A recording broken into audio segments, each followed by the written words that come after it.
texto chama-se Silêncios e Palavras. Na palavra, a comunicação se realiza. No silêncio, ela se completa.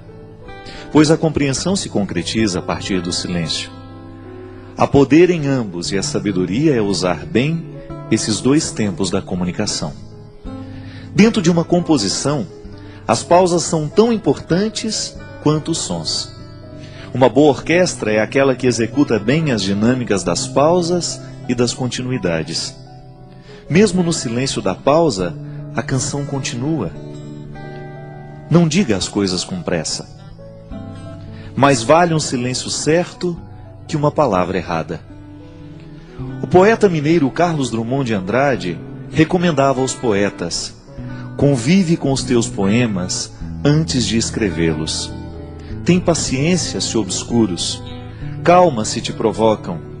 Espera que cada um se realize e consuma com seu poder de palavra e seu poder de silêncio.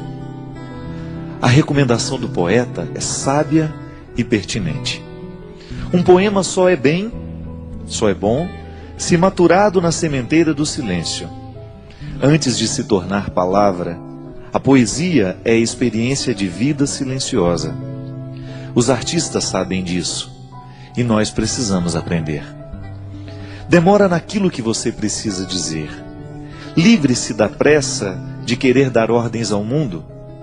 É mais fácil a gente se arrepender de uma palavra dita do que de um silêncio.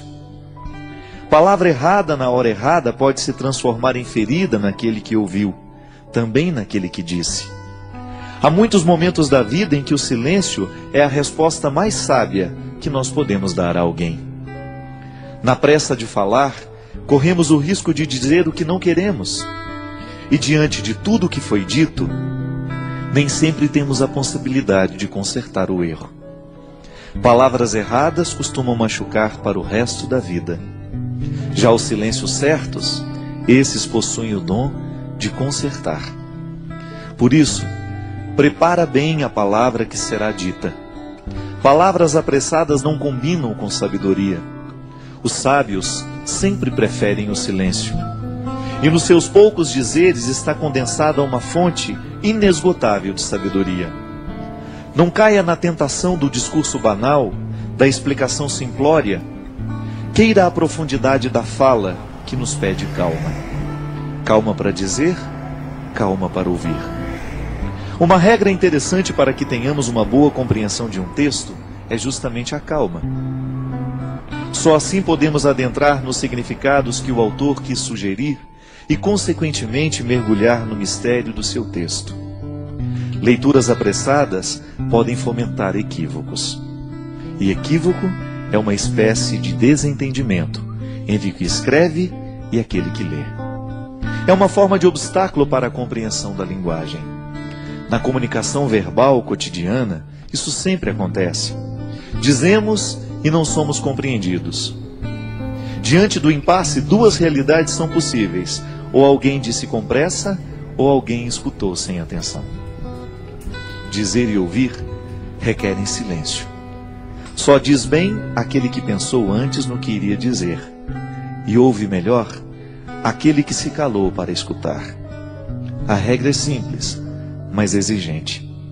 Por isso hoje, neste tempo de palavras muitas, queiramos a beleza dos silêncios poucos. Eu sei que muitas vezes nós somos vítimas das palavras malditas. Não são poucas as vezes em que palavras malditas chegam até os nossos ouvidos. Uma palavra pode ser maldita por causa do conteúdo que ela tem, ou então por causa da forma. Hoje eu estava lendo um texto, coincidentemente, falando da música das palavras. E o escritor estava dizendo que para cada palavra há uma música diferente que nós podemos colocar nela. De maneira que você pode dizer uma coisa muito dura a alguém, mas você colocar uma música que faça bem ao ouvido de quem escuta. Então a pessoa escuta aquela palavra dura, mas com uma música bonita. Talvez tenha sido isso que Jesus soube fazer o tempo todo.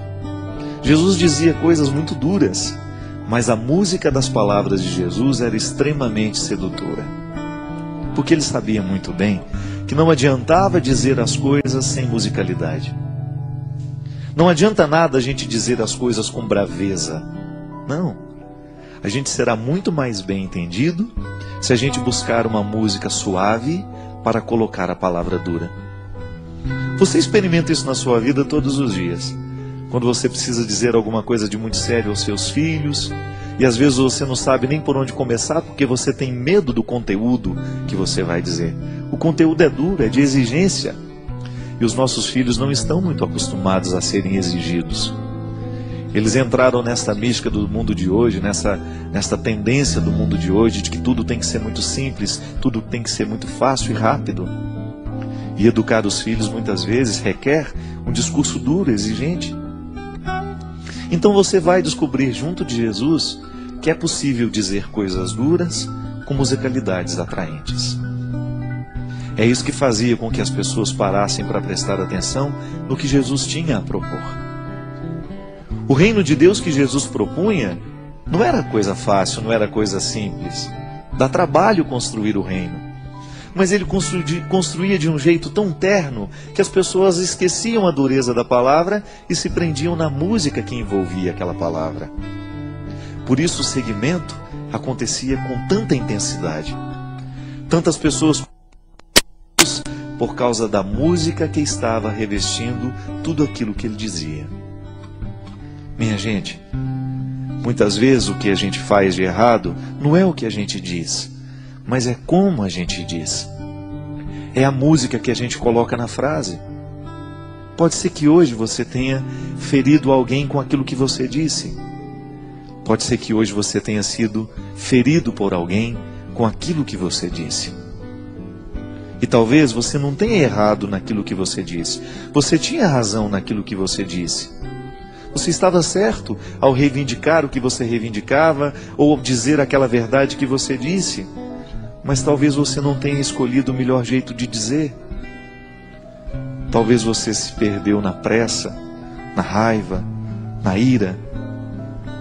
É estranho, mas na vida a gente perde a razão quando a gente fica bravo. Na vida a gente perde a ternura quando a gente se irrita, porque a ira, ela tem o poder de retirar de nós a sabedoria. E quando nós estamos fora da sabedoria, geralmente nós não sabemos colocar músicas nas palavras. Todos nós gostamos de música. Todos nós gostamos de ouvir aquilo que entrou um dia dentro do nosso coração, nos fez bem. Por quê? A palavra veio com música, ela não veio sozinha. O intérprete colocou naquela palavra uma intenção tão bonita que você de fato acreditou naquilo que ele estava cantando. Uma canção bem interpretada, ela expressa todo o poder de verdade que o compositor quis dar. Mas aquele que interpreta, o bom intérprete, ele faz a canção se tornar ainda mais verdadeira do que quando nasceu da mão do compositor. Porque ele soube colocar a intenção da voz. Eu, quando dava aula na faculdade de teologia, lá na faculdade leoniana, eu sempre dizia para os meus alunos que seriam padres um dia: olha, cuidado para você não ficar com um tom de voz, um jeito de falar igual a todo mundo. Busque a melodia das palavras. Busque o seu jeito de dizer. E que o seu jeito de dizer as verdades evangélicas, que o seu jeito de ensinar o evangelho, a palavra de Jesus, as coisas boas da vida, estejam de acordo com aquilo que você verdadeiramente acredita em e identifica neste mundo como ternura. A palavra pode ser dura, mas a música que envolve a palavra não precisa ser. Porque aí você vai ter um poder de convencer muito maior do que se você estivesse usando a palavra dura com uma capa, uma armadura. Não. Todos nós temos medo de armadura, porque ela nos recorda a guerra. E às vezes, ao invés de colocar melodia, música na nossa palavra, a gente coloca armadura. E aí a gente assusta aquele que nos escuta, a gente machuca aquele que nos escutou.